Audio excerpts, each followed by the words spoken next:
আসসালামু আলাইকুম। আমি শাকিল, সৌদি আরব থেকে। আমি বরাবরই একটি কথা বলি যে হুশে আইসা জুস খাওয়ানোর কোনো দরকার নাই। আওয়ামী লীগ বর্তমান পরিস্থিতিতে ঢাকা শহর একেবারেই নেই।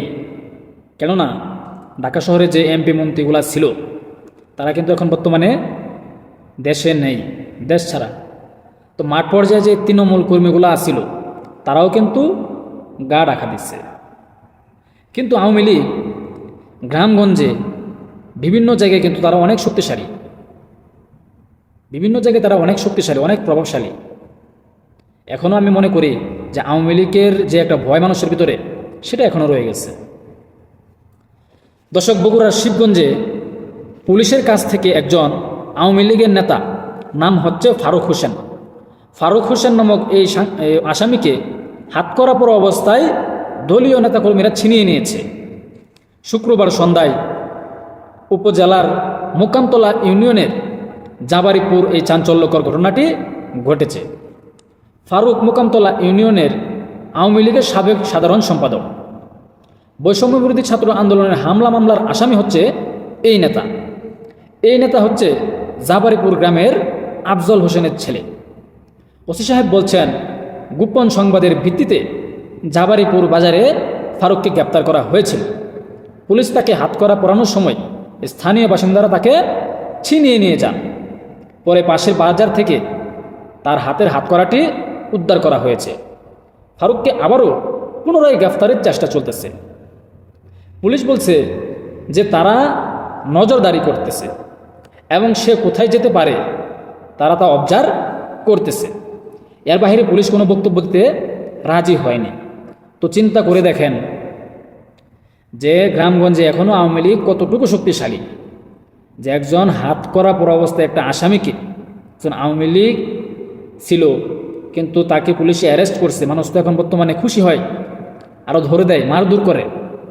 কিন্তু তাকে স্থানীয়রা, পুলিশ বলতেছে স্থানীয়রা তাকে পুলিশের হাত থেকে ছিনিয়ে নিয়ে যায়।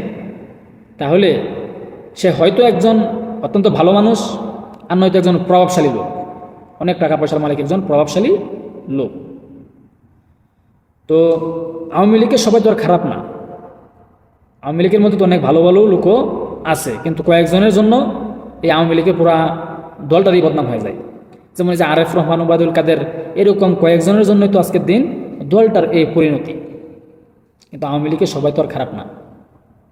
তা আওয়ামী লীগ গ্রামে গঞ্জের দিকে এখনও অনেক শক্তিশালী।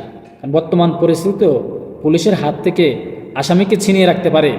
তো চিন্তা করে দেখেন, তো সে অত্যন্ত ভালো লোক, হয়তো অত্যন্ত প্রভাবশালী। কিন্তু শহরের দিকে কিন্তু আওয়ামী লীগ একেবারেই নাই, খুবই দুর্বল। কেননা শহরের দিকে, ঢাকা শহরের ভিতরে আপনারা দেখেন যে যত এমপি মন্ত্রীগুলা ছিল তারা কি কেউ দেশে আছে? তো তৃণমূল পর্যায়ে যে নেতাকর্মীরা ছিল তারা কিভাবে কাজ করবে? মাঠ পর্যায়ে তো তারা থাকতে পারবে না, মাঠ পর্যায়ে তারা থাকতে পারবে না। তো এই প্রেক্ষিতে যে শহরের দিকে আওয়ামী লীগ এখনও দুর্বল থাকলেও গ্রামে গঞ্জে বা দেশের বিভিন্ন জায়গায় এখনও আওয়ামী লীগ অত্যন্ত শক্তিশালী ভূমিকা পালন করছে। আজকের দিনে পুলিশের হাত থেকেও আসামিকে রেখে দেওয়া হয়, তাহলে আপনারা বিষয়টাকে চিন্তা করেন। আমার তো মনে হয় যে অনেক প্রভাবশালী একজন মানুষ, অত্যন্ত ভালো একজন মানুষ। আপনারা কি মনে করেন কমেন্টে জানাবেন। যাই হোক, আওয়ামী লীগ চলে গেছে, যদি আওয়ামী লীগ আসে তো এই যে সমন্বয়ক যারা আছে তাদের কি অবস্থা হবে তো আপনারা বুঝতেই পারছেন। কাউকে কিন্তু ছাড় দেওয়া হবে না। শেখ হাসিনা নামটার মধ্যে কিন্তু একটা ভয়ভীতি কাজ করে। আওয়ামী লীগ যে একটা নাম, তারা 17 বছর যে একটা শাসনামল, মানুষের ভিতরে যে একটা ভয় ঢুকছে, এটা কিন্তু এখনও কাঠায় উঠতে পারে নাই। তো যাই হোক, দেখা যাক পরবর্তীতে পুলিশ কি করে, ফারুক হোসেনকে নিয়ে বা গ্রেফতার করতে পারে কিনা।